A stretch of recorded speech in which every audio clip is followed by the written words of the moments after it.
안녕하세요 기철이 여러분들, 멋진 기영입니다. 어벤져스 엔드게임에서 테서렉트를 들고 도망친 로키의 행적이 디즈니 플러스에서 방영될 드라마의 주요 내용이 될 텐데요.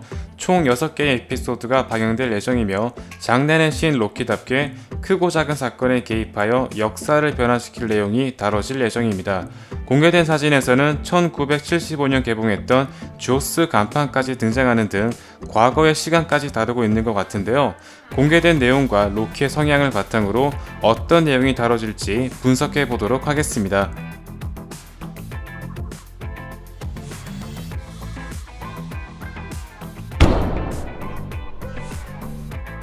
오리지널 세계에서는 뉴욕 사건이 끝난 뒤 토르와 함께 아스가르드로 돌아가 오딘의 처벌에 의해 감옥에 갇히게 됩니다.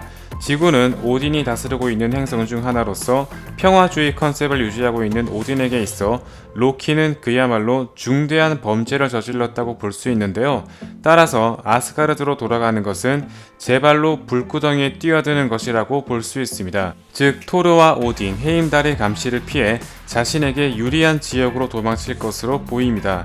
이미 토르 1편에서 헤임달의 감시를 피할 수 있다는 것이 밝혀졌기 때문에 로키를 잡는다는 것은 매우 어려운 일이 아닐까 생각되는데요. 다만 테서렉트를 아스가르드로 가져가지 못할 경우 엄청난 일이 벌어지게 됩니다.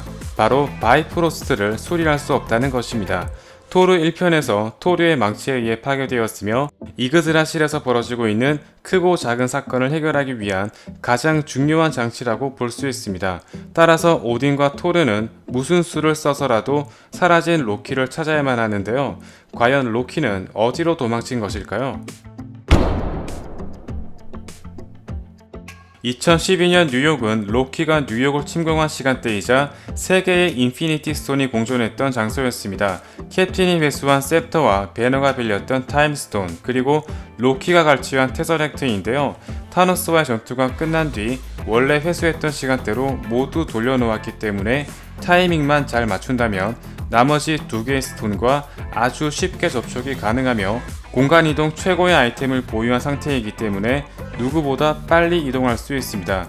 또한 로키 최고의 마법인 변신술도 빼놓을 수 없습니다. 이미 오딘으로 변신해 토르를 속이는가 하면 엔드게임에서도 어벤져스 멤버들에게 혼란을 줄 만큼 적들을 교란시키는 데 있어 최고의 스킬이라고 해도 과언이 아닌데요. 타임스톤을 들고 오는 타이밍만 잘 맞춘다면 에인시언트 원으로 변신하는 수법을 이용해 강탈해버릴 수 있습니다. 시간상으로 봤을 때에도 로키가 도망친 시점이 에인시언트 원이 타임스톤을 빌려주기 전 시점이었기 때문에 가능성은 충분하다고 볼 수 있으며 셉터를 돌려놓는 위치가 어디냐에 따라 해당 장소로 이동할 가능성도 배제할 수 없습니다. 다만 타임스톤은 시간을 되돌릴 수 있을지언정 아직까지 다른 시간대로 이동하는 능력은 보여준 적이 없는데요. 그렇다면 로키는 조스가 개봉했던 1970년대 시간대로 어떻게 이동한 것일까요? 현재 MCU 세계관에서 시간을 이동할 수 있는 아이템은 행크 핌이 개발한 핌 입자밖에 없습니다.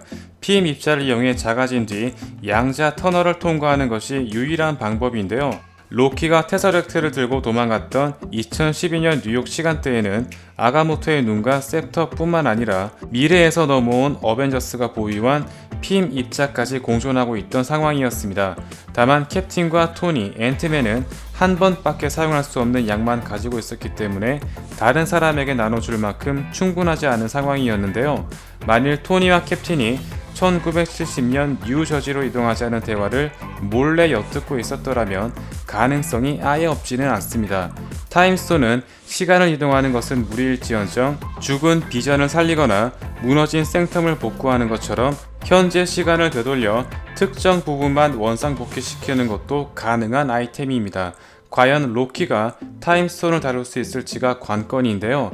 마인드스톤이 담긴 셉터의 능력을 자유자재로 활용하는가 하면 테서렉트를 쥐자마자 바로 공간을 이동했으며 니다 벨리르에서 만든 무기인 국리르까지 이용하고 헤임달의 눈까지 속이는 등 워낙 망가지는 모습이 많아서 그렇지 굉장히 강력한 능력을 지닌 마법사입니다. 로키 드라마의 로고를 살펴보면 각 알파벳 하나하나가 특정 문양을 상징하고 있는 것을 볼 수 있습니다.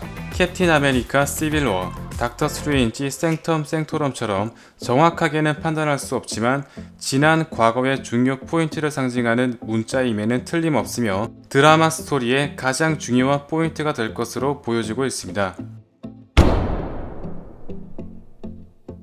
2012년은 절대 강자들이 많이 생존해 있던 시간대였습니다. 인피니티 워를 일으킨 타노스가 아직 살아있는 시점이었으며 소서러 슈프림의 에이션트 원, 아스가르드에서 추방당한 헬라, 그리고 헬라를 추방시킨 오딘과 그의 아들 토르가 버티고 있는 상황입니다. 그리고 여차하면 캡틴 마블도 나타날 수 있겠죠? 물론 타노스는 오딘을 비롯해 다른 절대 강자들이 있기 때문에 등장하지는 않을 것이며 에인션트 원 또한 고차원적인 존재를 상대하느라 로키 따위는 안중에도 없을 것입니다. 헬라 역시 오딘이 버티고 있는 상황이기 때문에 탈출하기 불가능한 상황인데요. 결과적으로 오딘과 토르가 어떻게 활약하느냐에 따라 로키의 행적에 큰 영향을 미칠 수 있습니다. 하지만 아쉽게도 드라마 출연료를 감안해야 되기 때문에 설정상으로만 등장하겠죠.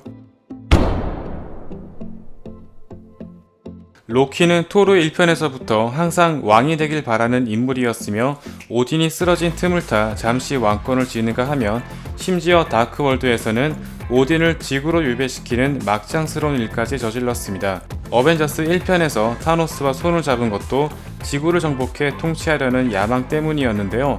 지구인들에게 강제로 무릎을 꿇게 만드는 장면에서 얼마나 정복력이 강한지 알 수 있습니다. 본격적으로 두 번째 기회를 잡은 만큼 자신의 야망을 실현하기 위해 다른 스톤을 모으거나 자신의 능력을 보여줄 수 있는 사건을 일으킬 가능성이 크다고 볼 수 있습니다. 지금까지 테서렉트를 들고 도망친 로키 드라마의 내용이었습니다. 라그나로크의 감독이었던 YTT 역시 제작에 참여했는데요. 로키는 드라마에서 동성애 역할을 맡게 될 것이라고 언급했던 만큼 라그나로크에서 로키를 음흉한 눈빛으로 바라보았던 그랜드 마스터 역시 등장할 가능성도 있습니다. 과연 어떤 예상치 못한 전개를 보여줄지 기대해보도록 하겠습니다. 다음 시간에도 재미있는 리뷰로 찾아오도록 하겠습니다. 감사합니다.